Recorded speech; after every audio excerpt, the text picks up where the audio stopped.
ओम ब्रह्मा मुरारी त्रिपुरांतरकारी भानु शशि भूमि सुधो बुधश्च गुरुश्च शुक्र शनि राहु केतव सर्वे ग्रह शांतिकरा भवन्तु।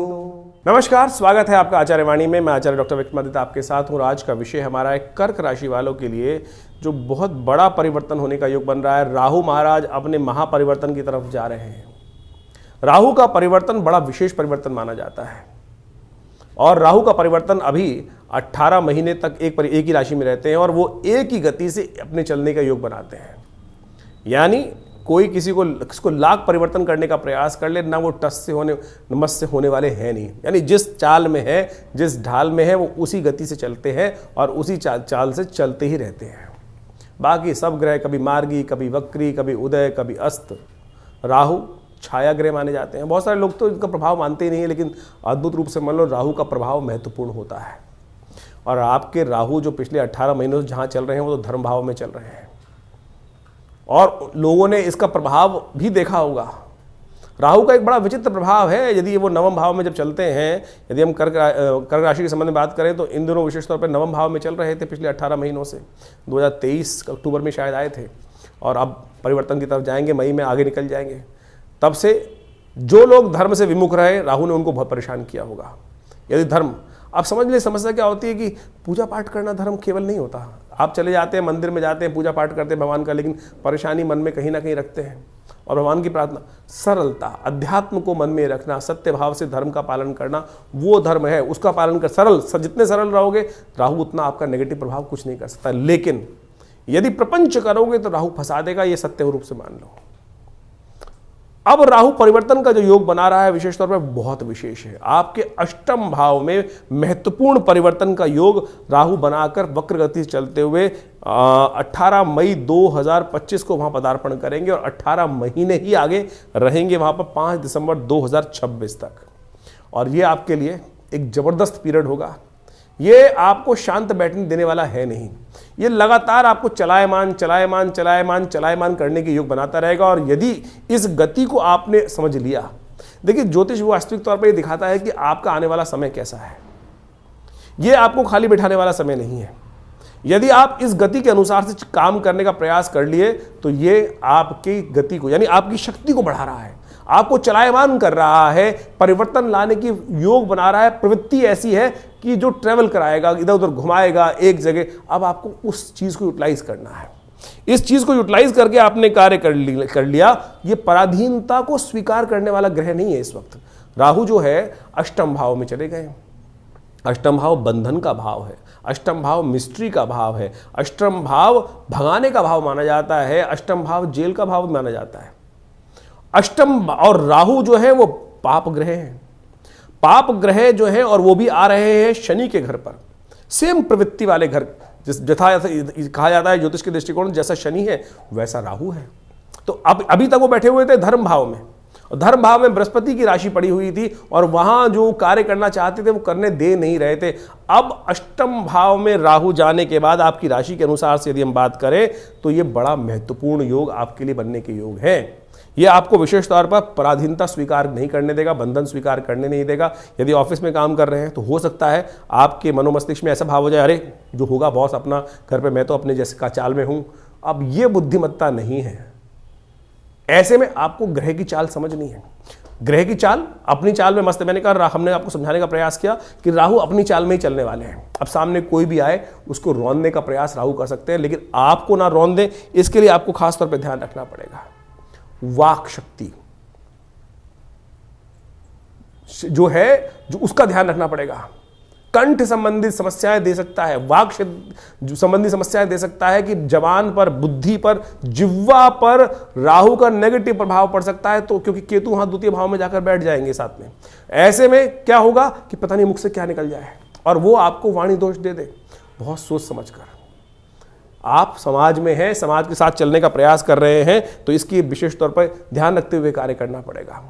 गलत लोगों की संगत में कहोगे तो नीच राहु जो है वो बड़े नेगेटिव प्रभाव वाले ग्रह राक्षस योनि में उत्पन्न हुए। अभी हम कथा सुनाएंगे राहु की कि राहु कहाँ से उत्पन्न, क्योंकि उससे आपको जब तक कथा क्या करती है, कथा आपको समझाने का प्रयास करती है। एक कॉन्सेप्ट को समझाने के लिए भारतीय अध्यात्म विज्ञान के अंदर कथाओं का सार लिया गया है। कथा एग्जाम्पल के साथ आपको समझा देती है उसकी प्रवृत्ति किस प्रकार की है, और बहुत अच्छे उदाहरण से आप समझ भी सकते हैं। राहु की जो प्रवृत्ति है वो बड़ी नीच प्रवृत्ति है, और शनि के घर में जाके चल रहे हैं वो, तो उसी प्रवृत्ति के हैं, तो और वो भक्षण करने वाले हैं गलत कार्य, गलत चीज़ों की प्रवृत्ति की तरफ उदार। जैसा खाओगे अन्न वैसा हो जाएगा मन। तो आप अपने आहार को सुधारने का प्रयास कीजिए। किसी भी गलत काम में अपने आप न गलत संगत में ना बैठे। नीच लोगों के साथ बैठोगे तो नीचता में फंस जाओगे, कलंक लग जाएगा। एक होता है ना, एक एप्पल बास्केट में आ जाए खराब वाला तो पूरी बास्केट को खराब कर देता है। चरित्र का ध्यान रखना पड़ेगा, चरित्र का ध्यान रखना पड़ेगा। यदि चरित्र का ध्यान रखते हुए कार्य कर लोगे तो बहुत अच्छा रहेगा, नहीं तो राहु का नेगेटिव प्रभाव आपके जीवन में कष्ट देने के योग आपको बना सकता है। राहु आपको कई मिस्ट्रियों के संबंध में ज्ञान देने का प्रयास कर। अष्टम भाव जैसा हमने कहा मिस्ट्री का भाव माना जाता है, ऑकल्ट का भाव माना जाता है, अध्यात्म का भाव माना जाता है, योग का भाव माना जाता है, तंत्र का भाव माना जाता है, मृत्यु का भाव माना जाता है। मृत्यु अपने आप में सबसे मिस्ट्री है, यानी कुछ हिडन साइंसेस की तरफ आपकी प्रवृत्ति को बढ़ा सकता है, रिसर्च ओरिएंटेड दिमाग दे सकता है, चाहे शोध करने की तरफ आपको ले जा सकता है। कई चीजों में गहनतम बातें आपके कानों को बड़ा कर सकता है। कौन कह रहा था मेरे बारे में क्या, कौन मेरे बारे में अच्छा कह रहा था, कुछ खोज। ऐसी खोज करने से फायदा क्या है भाई? तो ऐसी प्रवृत्ति में ना टाइम, अब टाइम है 18 महीने का, अब चाहो इसकी प्रवृत्ति को समझकर कार्य करने की सही तरफ ले जाओ तो रहस्य का उद्घाटन भी कर सकते हो। बेकार के रहस्यों को उद्घाटन की तरफ ना लगो, कुछ ऐसा काम करने का प्रयास करोगे, अज्ञात विषयों के संबंध में जानने का प्रयास करो। उन अज्ञात रहस्यों को जानने के लिए आकर्षण शक्ति को बढ़ाने का योग राहु दिखाई दे रहा है आपके लिए। एक बात ध्यान रखना, परिवार में कटुता दे सकता है, क्योंकि परिवार कुटुंब भाव पर उसकी दृष्टि पड़ रही है और वहां केतु भी विराजमान होने वाला है। हम अलग से वीडियो बनाएंगे केतु के ऊपर प्रभाव करते हुए, लेकिन राहु का प्रभाव पारिवारिक चीजों में कहीं ना कहीं वाणी दोष के कारण से जो बोल रहे हो सोच समझ के बोलने का प्रयास करना। तो और एक और सबसे बड़ी बात होने वाली है, राहु आपको स्ट्रेंथ देगा, जोखिम उठाने का सामर्थ्य भी देने के योग बना सकता है। तो यानी आपकी जो चीज है, आप जो कार्य कर रहे हैं उसमें रिस्क लेने का फैक्टर अच्छा देता दिखाई दे रहा है, प्रवृत्ति बढ़ा सकता है। तो ऐसे में सावधानी के साथ कार्य कर लिया तो बहुत अच्छा रहेगा। कुछ खास उपाय हैं, वो हम अवश्य करने का प्रयास कीजिएगा, लेकिन हम पहले बता रहे हैं कि राहु को समझें। राहु की कथा क्या है, जो उपनिषद है, पुराण है, वो राहु की उत्पत्ति कैसे बताते हैं, तब आपको समझ में आएगा कि राहु की प्रवृत्ति है क्या। कालगणना के अनुसार से हमारे पुराणों इत्यादियों में बहुत सारी कथाएं इंगित की गई हैं। राहु, जैसा हमने आपको बताया, एक बड़ा हठी ग्रह है। आपको इसकी पुरानी कथा तो समझ में आती होगी, बहुत सारे लोगों को शायद ज्ञान नहीं है, उसके संबंध में समझ लीजिए कि राहु का प्रभाव हठी क्यों है। कहा जाता है संसार के अंदर विशेष तौर पर समय समय पर विभिन्न घटनाएं घटी। एक बार संसार में समस्त कहा जाता है कि देवताओं और दैत्यों ने मिलकर सोचा कि अब संसार में बहुत सारी निधि की समाप्ति हो गई है, बहुत सारे चीज़ें कम हो गई हैं, निधि समाप्त हो गई थी संसार से। महालक्ष्मी जो है वो सागर में विराजमान हो गई थी और पूरे संसार से ऐश्वर्य, समृद्धि इत्यादि धीरे धीरे क्षय हो गई थी। तो कहा जाता है कि आवश्यकता आविष्कार की जननी है। जिस प्रकार से तो देवताओं ने और दैत्यों ने मिलकर कुछ विचार किया, क्यों ना शोध किया जाए, मंथन किया जाए। तो उन्होंने सागर मंथन करने के लिए सुंदर व्यवस्था बनाई। जब सागर मंथन किया, उसमें से विभिन्न विभिन्न रत्न, 14 रत्न जिनके बारे में कहा जाता है, वो उपस्थित हुए। महालक्ष्मी उपस्थित हुई, चंद्रमा उपस्थित हुए, ऐरावत हाथी उपस्थित हुआ, उच्च श्रवा घोड़ा उपस्थित हुआ, काल जो जहर था वो उपस्थित हुआ, और साथ साथ अमृत भी उपस्थित हुआ। अमृत यानी वो तत्व जो इस संसार में अमरता को प्रदान करते हैं। हम सब मानव हैं और हम सब की इच्छा क्या होती है, किसी प्रकार भी संसार में मृत्यु लोक में आने के बाद जाए ना, अमृत तत्व तो किसी ना किसी प्रकार से मिल जाए। देवताओं और दैत्यों में भी यही बहस की मुद्दा बना। अमृत तत्व तो निकला जब मंथन से। रिसर्च करोगे तो कुछ ना कुछ, जब मंथन करोगे तो कुछ ना कुछ अमृत निकल के ही आएगा, कुछ ना कुछ लाभ प्राप्त तो होगा ही होगा। जैसे दूध को मथा जाए तो उसमें से मक्खन निकलेगा ही। हर एक की इच्छा होती है मक्खन को किसी प्रकार से उपयोग किया जाए, लेकिन जो ग्वाला होता है उसको निकाल कर बेच देता है, पैसा कमा लेता है उससे। उसी प्रकार से जब अमृत निकल कर आया तो अब देवताओं ने और दैत्यों में छीना झपटी शुरू हुई, और उस अमृत को प्राप्त करने के लिए कहा जाता है कि भगवान ने जब छुपा के बहुत दिन रखा गया, उसके बाद भी वो समाप्त नहीं हुआ द्वेष आपस में, तो भगवान नारायण उपस्थित होते हैं बीच में, और भगवान नारायण ने उपस्थित होकर सबको समझाया, देखो मैं बांटता हूँ, सबको इसको बांटने का प्रयास, सुंदर रूप से व्यवस्था बनाई और मोहिनी रूप भगवान ने धरा और कहा, भगवान अब सोचे कि बहुत सारे लोग भ्रांति उत्पन्न कर सकते हैं कि मोहिनी रूप धर के तो एक तरह से छल किया गया। देखिए एक बात समझ लें, जिस बात को प्रतिपादित करना चाहिए छल नहीं था, सत्य था।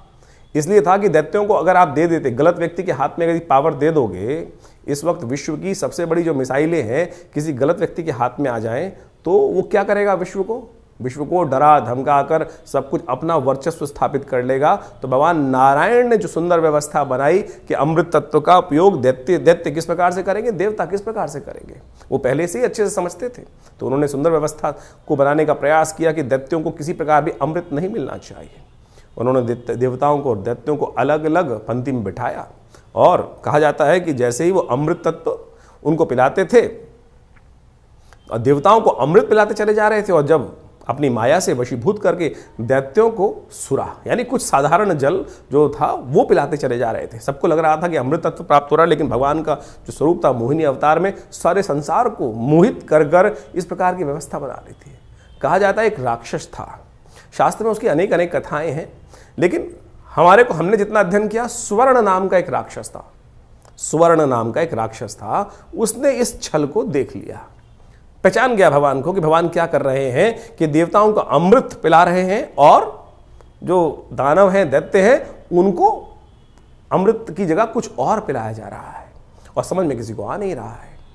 तो वो चुपचाप उस पंक्ति से, दैत्यों वाली पंक्ति से निकल कर, कहा जाता है कि देवताओं की पंक्ति में स्वर्ण नाम का राक्षस जो था, दैत्य था, और कहा जाता है वो उत्पन्न ऋषि कश्यप से हुआ था और सिंहिका नाम की उसकी माता थी, और वो वहाँ कश्यप गोत्र है उसका, जो राहु है उसका कश्यप गोत्र माना जाता है।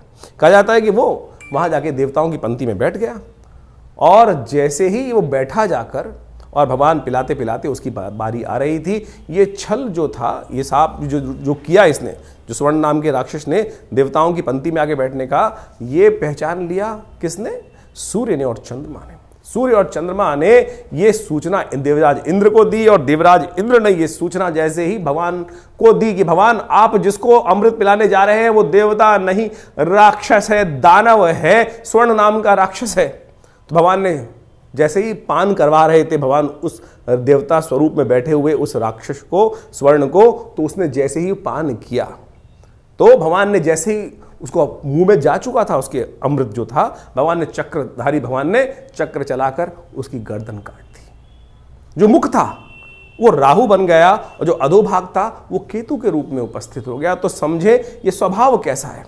अब यहां राहु की उत्पत्ति हो जाती, ये है राहु की हठता थी, अमृत का पान कर चुका था तो इसलिए अमर हो गया। हमेशा बहुत सारे लोग राहु को मानते नहीं है कि ग्रह है। अरे भाई, वो वास्तविक छाया नहीं, वास्तविक सत्य है, हठी है। आपकी राशि में जिस प्रकार का प्रभाव उत्पन्न करेगा आपको समझना चाहिए। ये पुरानी कथाओं को आदि भौतिक आदि दैविक रूप से यदि आप उसको सत्य को समझ लें तो जीवन में उस वास्तविकता को क्या प्रभाव उसका होगा, यहीं से प्रभाव निकल कर आएगा।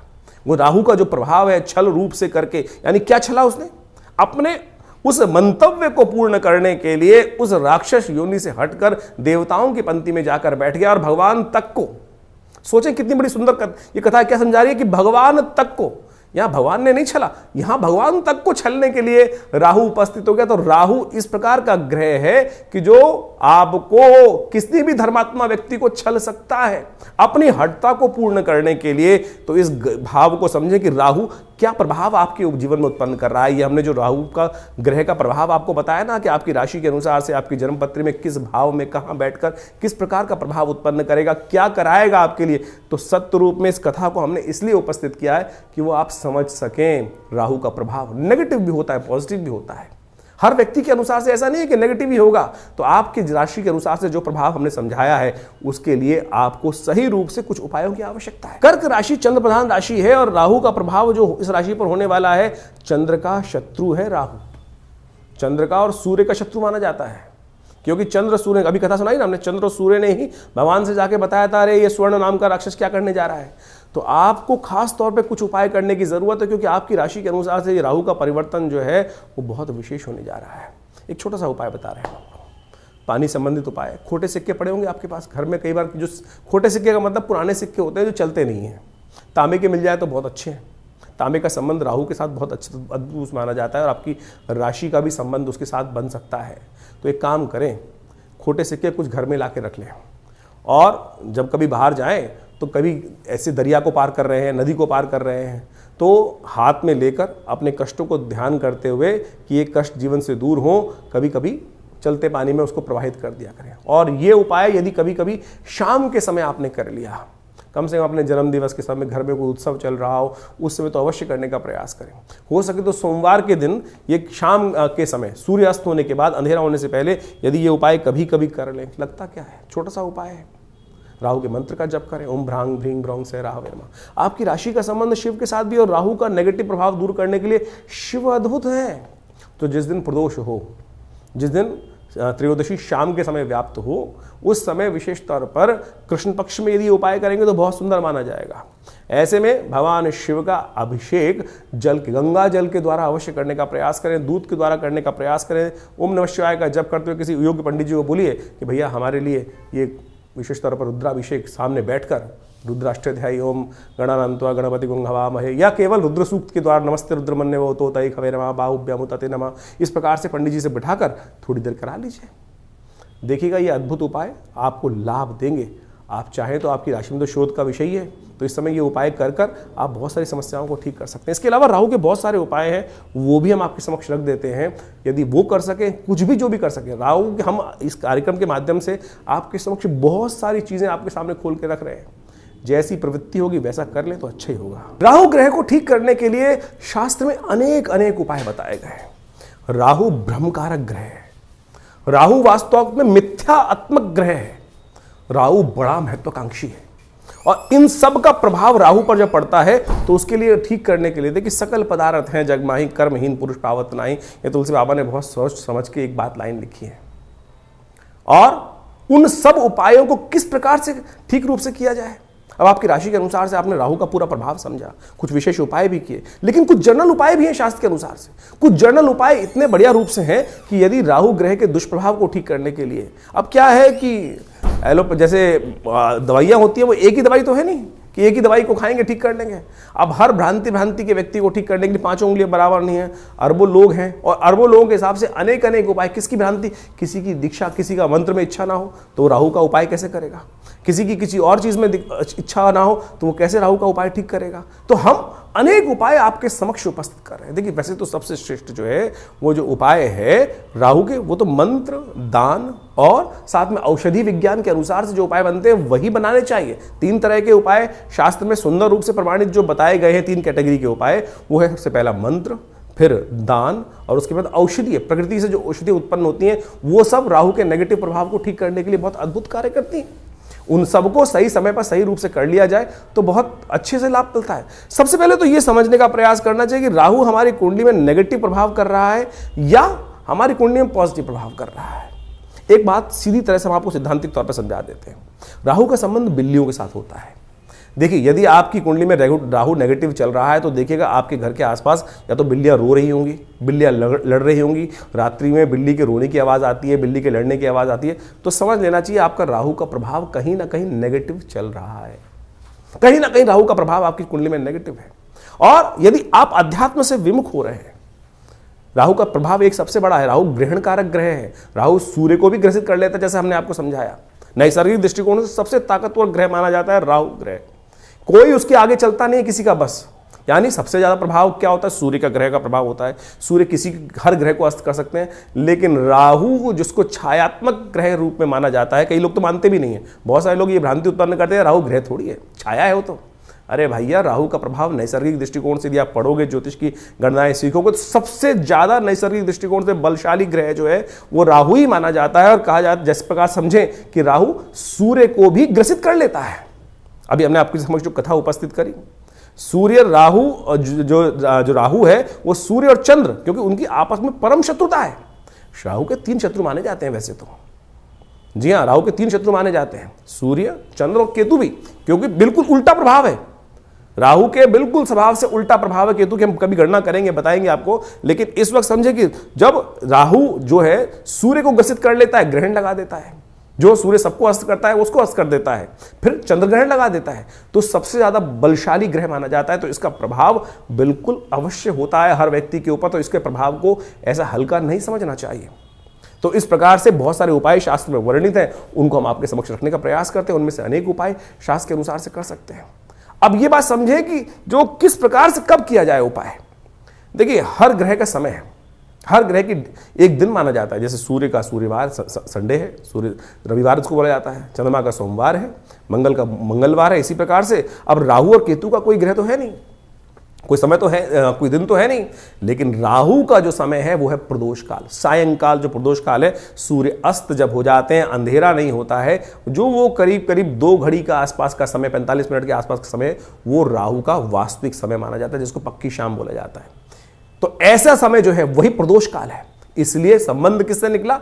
शिव के साथ संबंध निकला। प्रदोष काल जो है सबसे श्रेष्ठ माना जाता है शिव के लिए, समस्त दोषों से रहित काल माना जाता है। और ऐसे में शिव के की आराधना, समस्त प्रकार के दोष जो है ना, ग्रहों के प्रभाव जो है वो त्रिपुरारी हर सकते हैं। तुलसी बाबा ने कहा है ना कि जो त्रिपुरारी हैं वही हमारे जो जीवन को शुभ कर सकते हैं, समस्त दोषों को हर सकते हैं। त्रिपुरारी भगवान शंकर जो हैं वही समस्त दोषों को हर सकते हैं। तो भगवान शंकर की समस्त प्रकार की आराधनाएं जो हैं वो राहु के नेगेटिव प्रभाव को दूर करती हैं। तो शाम के समय भगवान शिव का सुंदर रूप से अभिषेक करना, दूध से करना, जल से करना, घी से करना, शहद से करना, ओम नमः शिवाय का जप करना, बिल्वपत्र अर्पित करना, रुद्राभिषेक करना।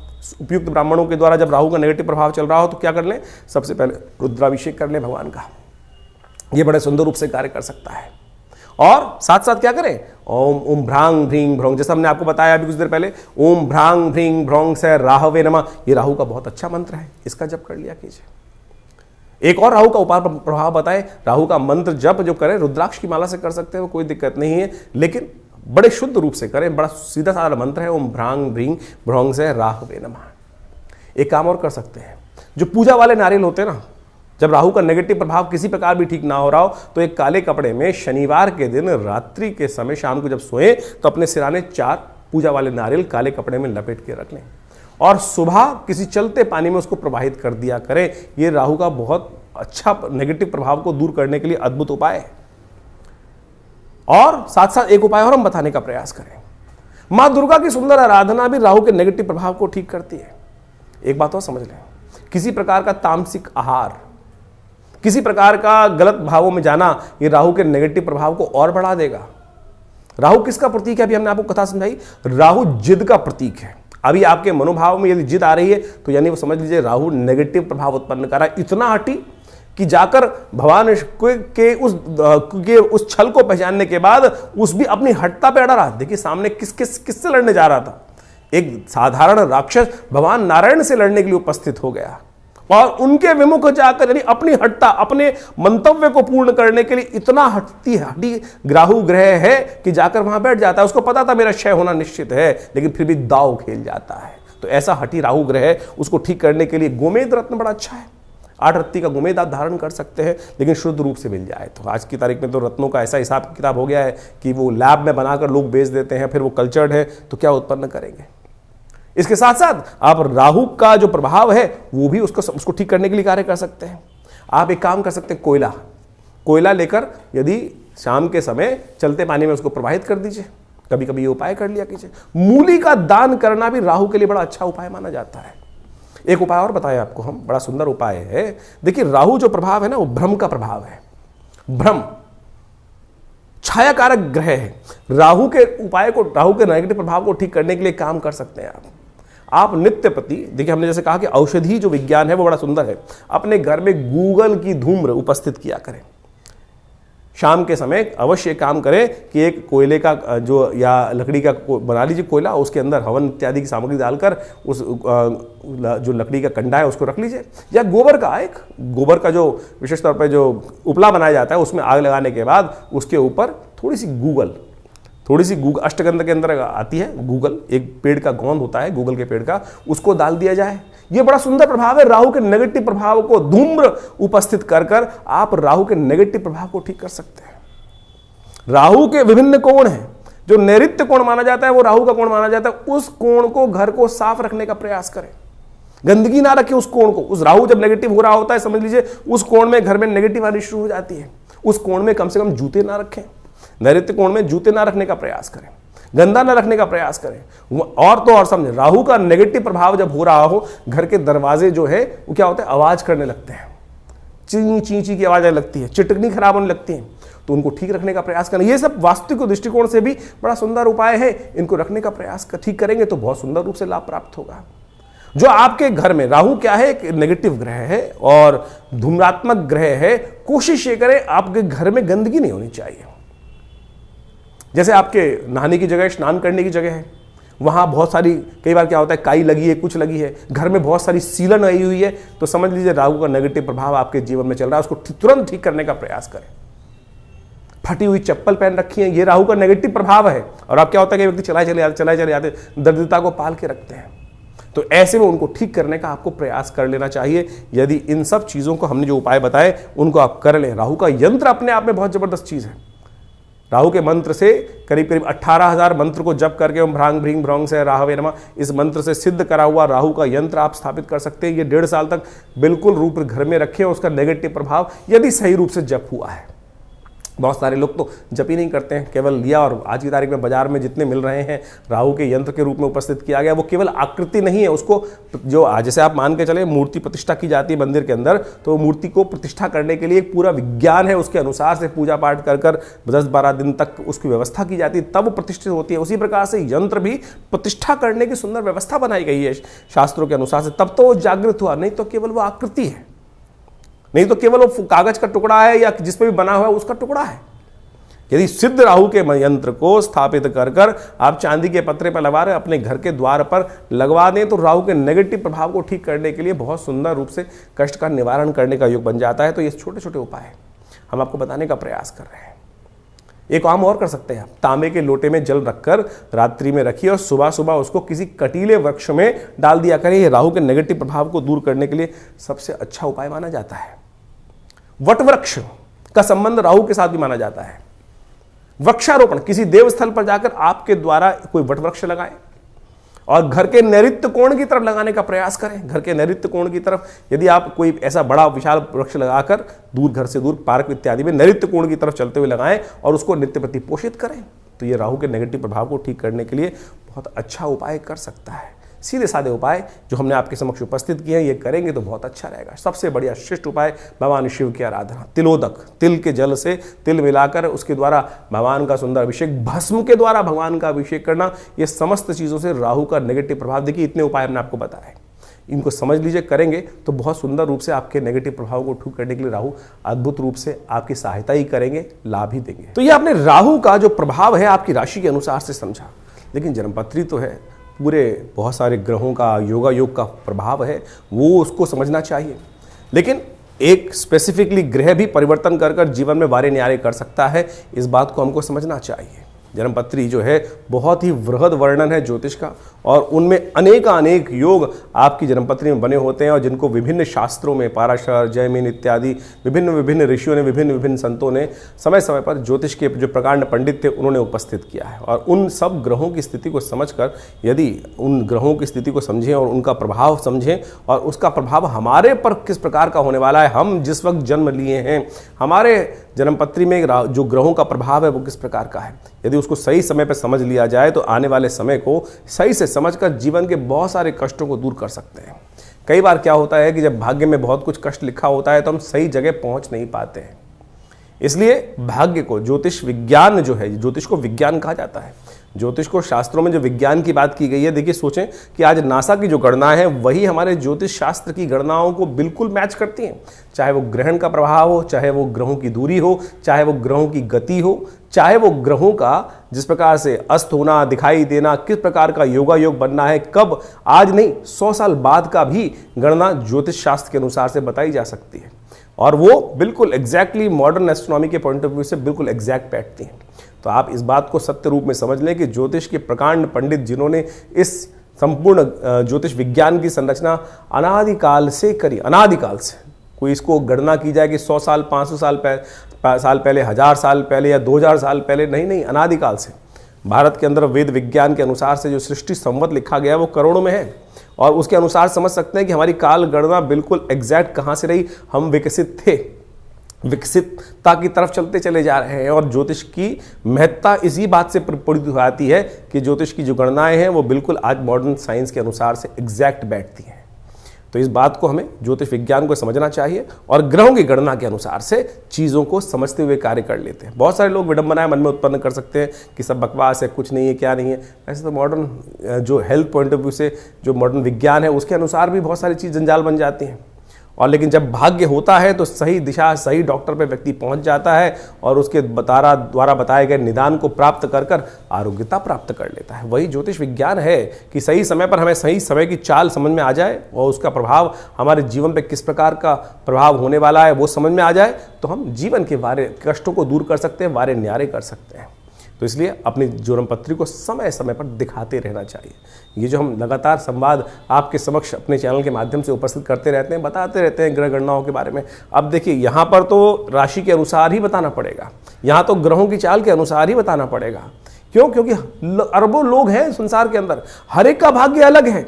बिल्कुल जो आपके मन में प्रश्न उठ रहा है कि हम जो ज्योतिष की राशि के अनुसार से बात करते हैं तो 12 राशियों में पूरे संसार को नहीं बांट सकते, बिल्कुल सही बात है कि उसको, लेकिन आउटर पेरिफेरियल तो सेट कर सकते हैं। क्या योगा योग है, उस योग के अनुसार से समझ तो आ सकती हैं चीजें, लेकिन आपकी जन्मपत्री में किस प्रकार का योग कैसा बनने वाला है, कब बनने वाला है, उसको क्या निदान किया जाए, उसके लिए आवश्यकता है कि जो पर्सनल जो कंसल्टेशंस होती हैं, जन्मपत्री में विचार विमर्श किया जाए, वो समय समय पर परिवर्तन होता रहता है। और उसके लिए आप समझें, जानें, और उसके लिए पर्सनली आप आश्रम पर आ भी सकते हैं, संपर्क साध सकते हैं। यह आश्रम जमुनापार दिल्ली में स्थित है, विवेकानंद योगाश्रम, और यहाँ पिछले करीब 60-70 सालों से विभिन्न पराविद्याओं पर शोध चलता है। आचार्य श्री केशव देव जी महाराज के सानिध्य में रहकर हमको ये सुख प्राप्त हुआ कि जिसके द्वारा हमने इस ज्योतिष विज्ञान को उनसे बाल्यकाल से ही सीखा, समझा और उन विवेचनाओं को उपस्थित किया, बहुत सारे शोध किए, बहुत सारे मंत्रों का उपचार किया, बहुत सारे यज्ञ इत्यादि आज भी उसी रूप में चलते हैं। नित्य प्रति 8 घंटे यज्ञ चलता है विवेकानंद योगाश्रम में, जो आचार्य श्री केशव देव जी महाराज के द्वारा स्थापित किया गया। आप भी उस यज्ञ में समय समय पर जो कार्यक्रम होते हैं उसमें आगे स्थित हो सकते हैं। विभिन्न ग्रहों के उपचार किए जा सकते हैं, विभिन्न ग्रहों की जो समस्याएं हैं उनके निदान जो है ना वो अनेक रूप से बताए गए हैं। सबसे बढ़िया मंत्र जप, यज्ञ, यंत्र, दान इत्यादि बताए गए हैं। औषधि के अनुसार से बहुत सारे उपाय बताए गए हैं, उन सबको हम समय समय पर आपके समक्ष उपस्थित करते रहते हैं। तो आप इस संस्थान पर आकर माँ भगवती का सुंदर श्री विग्रह जो विराजमान है उनके भी दर्शन कर सकते हैं। और उन्हीं का प्रभाव है कि जो आज इस तपस्थली पर नित्य प्रति 8 घंटे यज्ञ चलता है, भगवान की कृपा से समस्त रूप से बहुत बड़ी गौशाला है और वहाँ पर भी गौ सेवा इत्यादि के कार्य किए जाते हैं। औषधालय है जो योग, प्राकृतिक चिकित्सा, आयुर्वेद, फिजियोथेरेपी, एलोपैथिक को इंटीग्रेट करके हम बहुत सारे रोगों का निदान करते हैं। भारत सरकार के पैनल पर हैं। भारत के जो एक्रेडिटेशन अथॉरिटी है NABH, उससे एक्रेडिटेड हॉस्पिटल है, यानी मॉडर्न फैसिलिटी के साथ साथ इस संस्थान को बनाया गया है। आप इन समस्त चीज़ों का लाभ लेते हुए आप इस संस्थान से जुड़ें। धन्यवाद।